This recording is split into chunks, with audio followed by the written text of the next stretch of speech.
ಗಾಳಿಗೆ ಜಂಪ್ ಹೋಗೋದು ಮತ್ತೆ ಕರೆಂಟು ಸರಿಯಾಗಿ ಕೊಡಲ್ಲ. ಬೇಸಿಗೆಯಲ್ಲಿ ತುಂಬಾ ಪ್ರಾಬ್ಲಮ್. ಫೆಬ್ರವರಿಯಿಂದ ಆಗಸ್ಟ್ ವರೆಗೂ ತುಂಬಾ ಅನುಕೂಲ, ತುಂಬಾ ಬೇಕಾಗುತ್ತೆ. ನಮ್ದು ಬಂದು 3 HP ಮೋಟ್ರು. ಇದು ನಾವು ಹಾಕ್ಸಿರೋದು ಬಂದು 5 HP ಕೆಪಾಸಿಟಿ ಇರೋದು ಹಾಕ್ಸಿರೋದು. TCಗೆ ಬಂಡವಾಳ ಹಾಕೋ ಬದಲು ಸೋಲಾರ್ಗೆ ಬಂಡವಾಳ ಹಾಕ್ಕೊಂಡ್ರೆ ಅಲ್ಲೇ ಅನುಕೂಲ ಇರುತ್ತೆ. 15ರಿಂದ ಒಂದು 25 ಅಡಿವರೆಗೂ ಅಷ್ಟೇ ತಗೊಳ್ಳೋದು.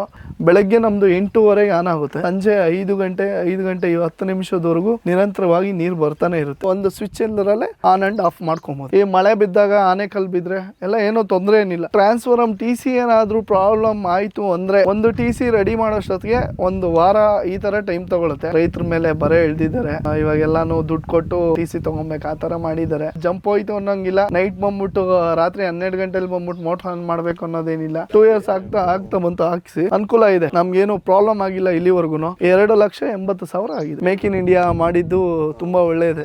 ಇಲ್ಲಿ ಬಂದು ಏನ್ ಮಾಡ್ಕೊಂಡಿದ್ದೀರಾ ಇದು? ಸರ್ ಇದು ಬಂದು ನಮ್ದು ಬೋರ್ವೆಲ್ ಇದೆ ಇಲ್ಲಿ. ಒಂದು 350 ಅಡಿ ಡೀಪ್ ಅಲ್ಲಿ ನೀರಿದೆ ಇದರಲ್ಲಿ. ಸೊ ಈ ಮಳೆಗಾಲದಲ್ಲಿ ನೀರು ಅಡ್ಜಸ್ಟ್ಮೆಂಟ್ ಆಗುತ್ತೆ. ಈ ಬೇಸಿಗೆಯಲ್ಲಿ ಏನಾಗುತ್ತೆ ಅಂದರೆ ಗಾಳಿಗೆ ಜಂಪ್ ಹೋಗೋದು ಮತ್ತು ಕರೆಂಟು ಸರಿಯಾಗಿ ಕೊಡಲ್ಲ. ಬೇಸಿಗೆಯಲ್ಲಿ ತುಂಬ ಪ್ರಾಬ್ಲಮ್ಮು. ಅದರಿಂದ ಬೇಸಿಗೆಯಲ್ಲೇ ನಮ್ಗೆ ನೀರು ಜಾಸ್ತಿ ಬೇಕಾಗಿರೋದು. ಬೇಸಿಗೆಯಲ್ಲಿ ಸ್ವಲ್ಪ ಇದು ಡೈರೆಕ್ಟ್ ಏನು ಸೋಲಾರ್ ಎನರ್ಜಿಯಿಂದ ಓಡುತ್ತೆ.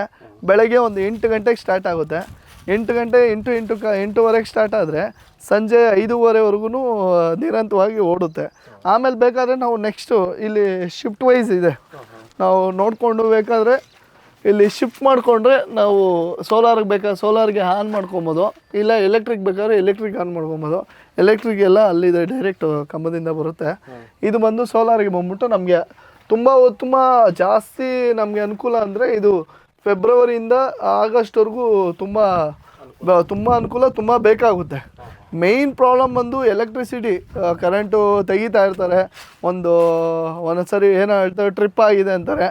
ಅದರಿಂದ ನಮ್ಮ ಅನುಕೂಲ ಒಂದು ಸೋಲಾರ್ ಎನರ್ಜಿ ಇರೋದು ಬೆಟರು. ನಾವು ಯಾವುದೇ ರೀತಿ ಇದಕ್ಕೇನು ಸಬ್ಸಿಡಿ ಏನು ತೊಗೊಳ್ಳಿಲ್ಲ. ಸಬ್ಸಿಡಿ ಎಲ್ಲ ಕೊಡ್ತಾರೆ, ನಾವೇನು ತೊಗೊಳ್ಳಿಲ್ಲ. ಒಂದು 2,80,000 ಆಗಿದೆ ಖರ್ಚು. 8 ಪ್ಯಾನಲ್ಲು 16 ಪ್ಯಾನಲ್ ಇದೆ. ಪ್ಯಾನಲ್ ಬೋರ್ಡು ಒಂದು ಇದು ಕೊಟ್ಟಿದ್ದಾರೆ ಅಷ್ಟೇ. ಸೊ ಇದು ಬಂದು ಈಗ ಮೋಸ್ಟ್ಲಿ ಆಲ್ಟರ್ನೇಟಿವ್ ಅಲ್ವಾ ಇದು? ಹೌದು. ಏನೋ ಬೇಕಂತೇನಿಲ್ಲ, ಇದ್ರೆ ಒಳ್ಳೆಯದು. ತುಂಬ ನೀರು ಯಥೇಚ್ಛವಾದ ನೀರಿದ್ರೆ ಕಡಿಮೆ ಮಾಡ್ತಾ ಇದ್ರೆ ಓಕೆ. ನಾವು ಸ್ವಲ್ಪ ಒಂದು ಬೇಸಿಗೆಯಲ್ಲಿ ಏನು ಮಾಡ್ತೀವಿ ಅಂದರೆ ಒಂದು 3ರಿಂದ 4 ಎಕರೆ ಅಷ್ಟೇ ಬೆಳೆ ಇಟ್ಕೊತೀವಿ. ಇನ್ನು 2 ಎಕರೆಗೆ ಬೆಳೆ ಇಡೋದಿಲ್ಲ, ನೋಡ್ಕೊಂಡು ಇಟ್ಕೊತೀವಿ. ಇರೋದ್ರಿಂದ 4 ಎಕರೆ ನೆಮ್ಮದಿಯಾಗಿ ಬೆಳೆ ಇಟ್ಕೊಬೋದು. 4 ಎಕರೆ ಜಮೀನು ಇದು ಮಾಡಬೇಕಂದ್ರೆ, ಕೃಷಿ ಮಾಡಬೇಕಂದ್ರೆ ಒಂದು 2-3 ಇಂಚು ನೀರು ಇರಬೇಕು. 3 ಇಂಚು ನೀರಿದ್ದರೆ ತುಂಬ ಅನುಕೂಲವಾಗಿ ಮಾಡ್ಬೋದು. ಏನು ಈ ದ್ರಾಕ್ಷಿ ಬೆಳೆ ಈ ಥರ ಬೆಳೆ ಆದರೆ, ನಾವು ಟೊಮೆಟೊ ಬೆಳಿತೀವಿ ಈ ಥರ ಅಂತಂದರೆ ಅವಕ್ಕೆಲ್ಲ ಸಾಲೋದಿಲ್ಲ. ಅದಕ್ಕಿನ್ನೂ ಯಥೇಚ್ಛವಾದ ನೀರು ಬೇಕು. ನಾವು ಜಾಸ್ತಿ ವಾಣಿಜ್ಯ ಬೆಳೆ ದ್ರಾಕ್ಷಿನೇ ಸ್ವಲ್ಪ ಜಾಸ್ತಿ. ಆವಾಗ ಸೆಂಟ್ರಲ್ಲಿ ಬೇರೆ ಬೆಳೆ ಇಟ್ಕೊಳ್ತೀವಿ. ಇದು ಕೃಷಿ ಹೊಂಡನ ಮಾಡ್ಕೊಂಡಿದ್ದೀರಾ? ಕೃಷಿ ಹೊಂಡ ಇಲ್ಲ, ನಾವು ಸಂಪ್ ಮಾಡ್ಕೊಂಡ್ಬಿಟ್ಟಿದ್ದೀವಿ. ಮನೆ ಇಲ್ಲಿ ಸಪ್ರೇಟ್ ಒಂದು 17ಕ್ಕೆ 21 ಆಗಿ ಒಂದು ಸಿಮೆಂಟ್ ಸಂಪ್ ಮಾಡ್ಕೊಂಡಿದ್ದೀವಿ. ಕೃಷಿ ಹೊಂಡ ಮಾಡ್ಕೊಬೋದಾಗಿತ್ತು. ಸರ್ಕಾರದಿಂದನೂ ಅದು ಒಳ್ಳೆ ಆಯೋಜನೆ ಇದು ಮಾಡಿದ್ದಾರೆ. ಅದು ತುಂಬ ರೈತರಿಗೆ ಅನುಕೂಲನೇ. ನಾವು ಸುಮ್ಮನೆ ಪಾಚಿ ಮತ್ತು ಯಾರಾದರೂ ಬಿದ್ದರೆ ಯಾಕೆ ಅಂತ ಹೇಳ್ಬಿಟ್ಟು ಆ ಒಂದು ಉದ್ದೇಶ ಇಟ್ಕೊಂಡು ನಾವು ಸಂಪ್ ಮಾಡ್ಕೊಂಡಿದ್ದೀವಿ. ಸ್ವಲ್ಪ ಅನುಕೂಲ ಇತ್ತು, ಅದರಿಂದ ಸಂಪ್ ಮಾಡ್ಕೊಂಡಿದ್ದೀವಿ. ಅದರಲ್ಲಿ ಪಾಚಿ ಏನು ಬರೋಲ್ಲ. ನಾವು ಅಲ್ಲಿಂದ ನ್ಯೂಟ್ರಿಯೆಂಟ್ಸು ಬೇಸಾಯ ಇದೆಲ್ಲ ಬಿಡೋದಕ್ಕೆಲ್ಲ ಅಲ್ಲೇ ಅನುಕೂಲ ಮಾಡ್ಕೊಂಡಿದ್ದೀವಿ. ಸೊ ಈ ಸೋಲಾರ್ ಬಂದ್ಬಿಟ್ಟು ಈಗ ತರಕಾರಿ ಎಲ್ಲ ಬೆಳೆಯೋದ್ರಿಂದ, ಈ ಸೋಲಾರ್ ಮಾಡೋದ್ರಿಂದ ಈ ಕರೆಂಟ್ ಸಮ್ಟೈಮ್ಸ್ ನಮ್ಮ ಕೈ ಕೊಟ್ಬಿಡುತ್ತೆ. ಹೌದು ಫುಲ್ ಡೇನೂ ಹೋಗ್ಬಿಡುತ್ತೆ, 2 ದಿವಸನೂ ಹೋಗ್ಬಿಡುತ್ತೆ. ಒಂದು ಟ್ರಾನ್ಸ್ಫಾರ್ಮರ್ TC ಏನಾದರೂ ಪ್ರಾಬ್ಲಮ್ ಆಯಿತು ಅಂದರೆ ಒಂದು TC ರೆಡಿ ಮಾಡೋಷ್ಟೊತ್ತಿಗೆ ಒಂದು ವಾರ ಈ ಥರ ಟೈಮ್ ತಗೊಳುತ್ತೆ. ಅದರಲ್ಲಿ ಇವಾಗ ನಮ್ಮ ಮಾನ್ಯ ಸಿದ್ದರಾಮಯ್ಯನವರು ಇವಾಗ ರೈತರ ಮೇಲೆ ಬರೆ ಎಳ್ದಿದ್ದಾರೆ. ಇವಾಗೆಲ್ಲಾನು ದುಡ್ಡು ಕೊಟ್ಟು TC ತೊಗೊಬೇಕು ಆ ಥರ ಮಾಡಿದ್ದಾರೆ. ಏನು ಮಾಡೋಕ್ಕಾಗಲ್ಲ. ಅದರಿಂದ ನಾವೇನಂದರೆ ಆಪ್ಷನ್ ಇಟ್ಕೊಬೇಕು. TCಗೆ ಬಂಡವಾಳ ಹಾಕೋ ಬದಲು ಸೋಲಾರ್ಗೆ ಬಂಡವಾಳ ಹಾಕ್ಕೊಂಡ್ರೆ ಅಲ್ಲೇ ಅನುಕೂಲ ಇರುತ್ತೆ ಅಲ್ವಾ. ನಾವು ಯಾರ ಮೇಲೂ ಡಿಪೆಂಡ್ ಆಗೋಷ್ಟಿಲ್ಲ. ಜಂಪ್ ಹೋಯ್ತು ಅನ್ನೋಂಗಿಲ್ಲ. ನೈಟ್ ಬಂದ್ಬಿಟ್ಟು ರಾತ್ರಿ 12 ಗಂಟೆಲಿ ಬಂದ್ಬಿಟ್ಟು ಮೋಟ್ರ್ ಆನ್ ಮಾಡಬೇಕು ಅನ್ನೋದೇನಿಲ್ಲ. ಡೇ ಟೈಮೇ ಓಡುತ್ತೆ. ಬಟ್ ಏನಂದರೆ ಬೇಸಿಗೆಯಲ್ಲಿ ನೈಟ್ ಟೈಮು ನೀರು ಹಾಯಿಸೋದ್ರಿಂದ ಏನಾಗುತ್ತೆ ಅಂದರೆ ಸ್ವಲ್ಪ ತಂಪಾಗಿರುತ್ತೆ. ನಾವು ಇಡೋ ಬೆಳೆಗೆ ಬಂದ್ಬಿಟ್ಟು ತಂಪಾಗಿರುತ್ತೆ. ಅದರಿಂದ ಡೇ ಟೈಮ್ ನಾವು ಕೊಡ್ತೀವಿ. ಆಲ್ಮೋಸ್ಟ್ 30, 32, 35, 36ವರೆಗೂ ಇರುತ್ತೆ ನಮ್ಮದು ಟೆಂಪ್ರೇಚರ್ ಬಂದ್ಬಿಟ್ಟು. ಸೊ ಅದರಿಂದ ನಾವು ಏನು ನೀರು ಕೊಡ್ತೀವೋ ಅದು ಬೇಗ ಆವಿ ಆಗ್ಬಿಡೋದು, ಇಲ್ಲ ಬಿಸಿ ಗಾಳಿಗೆ ತಡೆಯಲ್ಲ. ಆದರೆ ನೈಟ್ ಕೊಡೋದ್ರಿಂದ ಬೆಳಗಿನ ಜಾವವರೆಗೂ, ಬೆಳಗ್ಗೆ ಒಂದು 9 ಗಂಟೆವರೆಗೂ ಆ ತೇವಾಂಶ ಹಂಗೆ ಹಿಡಿದಿಟ್ಕೊಳ್ಳುತ್ತೆ. ಹಿಡಿದಿಟ್ಕೊಳ್ಳೋದ್ರಿಂದ ಚೆನ್ನಾಗಿ ಕೆಲಸ ಮಾಡುತ್ತೆ. ಸೊ ಹಿಂಗಿರೋದ್ರಿಂದ ಕರೆಂಟ್ ಬಗ್ಗೆ ಡಿಪೆಂಡ್ ಆಗೋ ಅವಶ್ಯಕತೆ ಇರಲ್ಲ. ಆಪ್ಷನ್ ಇಟ್ಕೊಬೇಕು, ಅದು ಇರಬೇಕು ಇದು ಇರಬೇಕು. ಒಂದ್ರ ಮೇಲೆ ಡಿಪೆಂಡ್ ಆದರೂ ಕಷ್ಟ ಆಗುತ್ತೆ. ಸೊ ನಿಮ್ಗೆ ಇದಕ್ಕಿಂತ ಮುಂಚಿತವಾಗಿ ಸ್ವಲ್ಪ ಕಷ್ಟ ಆಗ್ತಿತ್ತಾ? ಹೌದು. ಇಲ್ಲ, ಸೋಲಾರ್ ಬಂದಮೇಲೆ ತುಂಬ ಅನುಕೂಲ ಆಯಿತು ನನಗೆ. ತುಂಬ ಅನುಕೂಲ ಆಗಿದೆ. ಒಂದು ಜಾಗ ಏನಾದರೂ ತಗೊಳತ್ತಾ ಹೇಗೆ ಇದು? ಇದಿಲ್ಲ, ಸ್ವಲ್ಪನೇ ತಗೊಳ್ಳೋದು. ಎಲ್ಲ ಒಂದು 15ರಿಂದ ಒಂದು 25 ಅಡಿವರೆಗೂ ಅಷ್ಟೇ ತಗೊಳ್ಳೋದು. ಏನು ಜಾಗ ಏನು ವೇಸ್ಟ್ ಆಗಲ್ಲ, ಸ್ವಲ್ಪನೇ ವೇಸ್ಟ್ ಆಗೋದು. ನಾವು ಹೌದು ನೋಡಿಕೊಂಡು ಹಾಕ್ಕೊಂಡ್ರೆ ಬೆಟರು.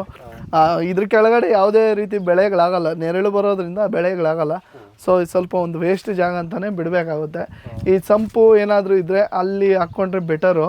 ಇನ್ನು ಸ್ವಲ್ಪ ನೋಡಿಕೊಂಡು ಸ್ವಲ್ಪ ವೇಸ್ಟ್ ಜಾಗ ಸ್ವಲ್ಪ ಬಿಟ್ಟರೆ ಇನ್ನು ಬೇರೆ ಎಲ್ಲದಕ್ಕೂ ಅನುಕೂಲ ಇರುತ್ತೆ ಅಷ್ಟೇ. ಸೊ ಇದು ಬಂದು ಸನ್ಲೈಟ್ ಇದ್ದರೆ ಎಷ್ಟು ಗಂಟೆವರೆಗೂ ನಿಮಗೆ ಬೋರ್ ಕೊಡುತ್ತೆ ಇದು? ಸರ್, ಸನ್ಲೈಟ್ ಇದ್ದರೆ ಇವಾಗ ನಮಗೆ ಈ ವಿಂಟರ್ ಸೀಸನಲ್ಲಿ ಮತ್ತು ರೈನಿ ಸೀಸನೆಲ್ಲ ವೇರಿಯೇಷನ್ ಆಗುತ್ತೆ. ಬಟ್ ಸಮ್ಮರ್ ಸೀಸನಲ್ಲಿ ಏನಾಗುತ್ತೆ ಅಂದರೆ ಬೆಳಗ್ಗೆಯಿಂದ ಸಂಜೆವರೆಗೂ ಬಿಸಿಲಿರೋದ್ರಿಂದ ಏನಾಗುತ್ತಂದರೆ ಬೆಳಗ್ಗೆ ನಮ್ಮದು 8:30ಗೆ ಆನ್ ಆಗುತ್ತೆ. 8:30ಗೆ ಆನ್ ಆದರೆ ಸಂಜೆ 5 ಗಂಟೆ 10 ನಿಮಿಷದವರೆಗೂ ನಿರಂತರವಾಗಿ ನೀರು ಬರ್ತಾನೆ ಇರುತ್ತೆ. ಏನಾದರೂ ಸ್ವಲ್ಪ ಡಲ್ ಆದರೆ, ಬಿಸಿಲೇನಾದ್ರು ಕಡಿಮೆ ಆದರೆ ಸ್ವಲ್ಪ ಸಣ್ಣದಾಗಿ ಬರುತ್ತೆ. ಬಟ್ ಯಾವುದೇ ರೀತಿ ಇದರಿಂದ ಮೋಟ್ರಿಗೆ ಆಗಲಿ ಪಂಪ್ಗೆ ಆಗಲಿ ಯಾವುದೇ ರೀತಿ ತೊಂದರೆ ಆಗಿಲ್ಲ ನಮಗೆ. ಮುಂದೇನಾದರೂ ಆದರೆ ನೋಡಬೇಕು. ಸೊ ಈಗ ಓಲ್ ಡೇ ಸನ್ಲೈಟ್ ಇದ್ದರೆ ಒಂದು ಫುಲ್ ಡೇ ಬರುತ್ತೆ. ಡೇ ಟೈಮಲ್ಲಿ ಮಾತ್ರ ಯಾವಾಗ ಇರುತ್ತೋ ಫುಲ್ಲು ಬಿಸಿಲಿದ್ದಾಗ ಮಾತ್ರ ರನ್ ಆಗುತ್ತೆ. ಇನ್ನು ಬ್ಯಾಟ್ರಿ ಇದೆಲ್ಲನೂ ಆಗೋದಿಲ್ಲ. ಯಾಕಂದರೆ ಆಲ್ಮೋಸ್ಟ್ ನಮ್ಮದು ಬಂದು 3 HP ಮೋಟ್ರು. ಇದು ನಾವು ಹಾಕ್ಸಿರೋದು ಬಂದು 5 HP ಕೆಪಾಸಿಟಿ ಇರೋದು ಹಾಕ್ಸಿರೋದು. ಇನ್ನೂ ತುಂಬ ದೊಡ್ಡ ಮೋಟ್ರುಗಳಿಗಂಗೆ 10 HP 15 HP ಈ ಥರ ಎಲ್ಲನೂ ಅದಕ್ಕೆ ನಮ್ಗೆ ಯಾವುದು ಬೇಕೋ ಅದ್ರ ಮೇಲೆ ಮಾಡಿಕೊಡ್ತಾರೆ. ಅಂದರೆ ಈಗ ಸನ್ಲೈಟ್ ಇದ್ದು ಇದು ಅಟ್ ಎ ಟೈಮ್ ಸೇವಿಂಗ್ ಮಾಡ್ತಿಲ್ಲ, ಪವರ್ ಸೇವಿಂಗ್ ಇಲ್ಲ ಸರ್.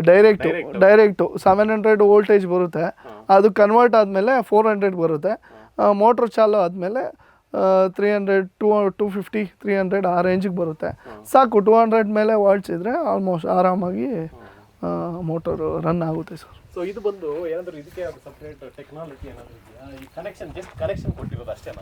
ಹೌದು ಕನೆಕ್ಷನ್ ಕೊಟ್ಟಿದ್ದಾರೆ. ಮತ್ತು ಇಲ್ಲಿ ಒಂದು ಇದು ಕೊಟ್ಟಿದ್ದಾರೆ, ಸ್ಟಾರ್ಟರ್ ಕೊಟ್ಟಿದ್ದಾರೆ. ಒಳಗಡೆ ಸ್ಟಾರ್ಟರ್ ಇದೆ, ಅದು ಕೊಟ್ಟಿದ್ದಾರೆ. ಬರ್ತಾ ನ್ಯಾನೋ ಟೈಪ್ ಮಾಡ್ತಿದ್ದಾರೆ. ಚಿಕ್ಕದಾಗಿ ಮೊದಲು ಇನ್ನೂ ದೊಡ್ಡದಾಗಿತ್ತಂತೆ. ಬಟ್ ನಮ್ಮದು ಏನು ಆಲ್ಮೋಸ್ಟ್ 1.5 ಇಯರ್ 2 ಇಯರ್ಸ್ ಆಗ್ತಾ ಬಂತು. 2 ಇಯರ್ಸ್ ಆಗ್ತಾ ಬಂತು ಹಾಕಿಸಿ. ಅನುಕೂಲ ಇದೆ, ನಮಗೇನು ಪ್ರಾಬ್ಲಮ್ ಆಗಿಲ್ಲ ಇಲ್ಲಿವರೆಗೂ. ಸ್ವಲ್ಪ ಒಳಗಡೆ ಏನೋ ಹೋಗ್ದಿರಾ ಸ್ವಲ್ಪ ಅಲ್ಲಿ ಮತ್ತು ಜಿರಳೆ ಆಗಲಿ ಏನೋ ಆಗಲಿ ಹುಳ ಎಲ್ಲ ಒಳಗಡೆ ಹೋಗ್ದಿರ ನಾವು ಸೇಫ್ಟಿ ಮಾಡಿಕೊಂಡ್ರೆ ಲೈಫ್ ಬರುತ್ತೆ. ಅದರೊಳಗಡೆ ಏನಾದರೂ ಹೋಗಿ ಏನಾದ್ರು ಪ್ರಾಬ್ಲಮ್ ಆದರೆ ಅಷ್ಟೇ. ಈ ಮಳೆ ಬಿದ್ದಾಗ ಆನೆಕಲ್ಲು ಬಿದ್ದರೆ ಎಲ್ಲ ಏನೂ ತೊಂದರೆ ಏನಿಲ್ಲ. ಆನೆಕಲ್ಲು ಬಿದ್ದಿದೆ, ಏನೂ ತೊಂದರೆ ಆಗಿಲ್ಲ. ಇನ್ನು ಗ್ಲಾಸ್ ಎಲ್ಲ ವಾರಂಟಿ ಎಲ್ಲ ಕೊಟ್ಟಿದ್ದಾರೆ. 15 ವರ್ಷ ವಾರಂಟಿ ಕೊಟ್ಟಿದ್ದಾರೆ ಪ್ಯಾನಲ್ಲು. ಇದು ಒಂದು 2 ವರ್ಷವರೆಗೂ ವಾರಂಟಿ ಕೊಟ್ಟಿದ್ದರು. ಸೊ ಅದರಿಂದ ಏನು ಪ್ರಾಬ್ಲಮ್ ಇಲ್ಲ. ಏನಾದ್ರು ಪ್ರಾಬ್ಲಮ್ ಆದರೆ ಅವರೇ ರೆಡಿ ಮಾಡಿಕೊಡ್ತಾರೆ ಮತ್ತು ಚಾರ್ಜಸ್ ಮಾಡ್ತಾರೆ. ಅದು ಏನಿದೆಯೋ ಅದು. ಹೌದು. ಟೋಟಲ್ ಖರ್ಚು ಬಂದು 2,80,000 ಆಗಿದೆ ಸರ್ ಟೋಟಲ್. ಇದೆಲ್ಲ ಇನ್ಸ್ಟಾಲ್ ಮಾಡಿ ರನ್ ಮಾಡೋಷ್ಟೊತ್ತಿಗೆ ಅಷ್ಟಾಗಿದೆ. ಮೋಟಾರ್ ಏನೂ ಬರೋದಿಲ್ಲ, ಜಸ್ಟ್ ಪ್ಯಾನಲ್ಸು ಮತ್ತು ಪೋಲು ಮತ್ತು ಸ್ಟಾರ್ಟ್ರು ಇಷ್ಟೇ ಬರೋದು, ಇನ್ನೇನು ಬರೋದಿಲ್ಲ. ಇನ್ನು ಅವರೇ ಆಪ್ಷನಲ್ ಆಗಿ ಇಲ್ಲೇ ಕೊಟ್ಟಿದ್ದಾರೆ. ಅವರೇ ಇಲ್ಲಿ ಸೋಲಾರ್ ನಾವೇನು ಫೀಸ್ ವೈರ್ ಚೇಂಜ್ ಮಾಡಬೇಕು ಈ ಥರ ಏನು ಪ್ರಾಬ್ಲಮ್ ಇಲ್ಲ. ಒಂದು ಸ್ವಿಚ್ಚಲ್ಲರಲ್ಲೇ ಆನ್ ಆ್ಯಂಡ್ ಆಫ್ ಮಾಡ್ಕೊಬೋದು. ಹೌದು, ಈಸಿ ಇದೆ, ಈಸಿ ಮೆಥಡ್ ಮಾಡಿದ್ದಾರೆ. ಸ್ಮಾರ್ಟ್ ಮಾಡ್ತಾ ಇದ್ದಾರೆ, ಟೆಕ್ನಾಲಜಿ ಬೆಳೀತಾ ಇದೆ. ನಮಗೆ ನಮ್ಮ ಭಾರತದ ಟೆಕ್ನಾಲಜಿ ಎಕಾನಮಿ ಎಲ್ಲ ಬೆಳೆದ್ರೆ ನಮಗೆ ಖುಷಿನೇ ಅಲ್ವಾ? ಹೌದು. ಸೊ ಇದು ಹಾಕ್ಸ್ಕೊಂಡ್ಮೇಲೆ ನಿಮಗೆ ಒಂಥರ ಹೌದು ಅನುಕೂಲ ಆಗಿದೆ. ಮೇಕ್ ಇನ್ ಇಂಡಿಯಾ ಮಾಡಿದ್ದು ತುಂಬ ಒಳ್ಳೆಯದೆ ಅಲ್ವಾ? ಹೌದು. ಎಲ್ಲ ಪ್ರತಿಯೊಬ್ಬರಿಗೂ ಕೆಲಸ ಸಿಗಬೇಕು.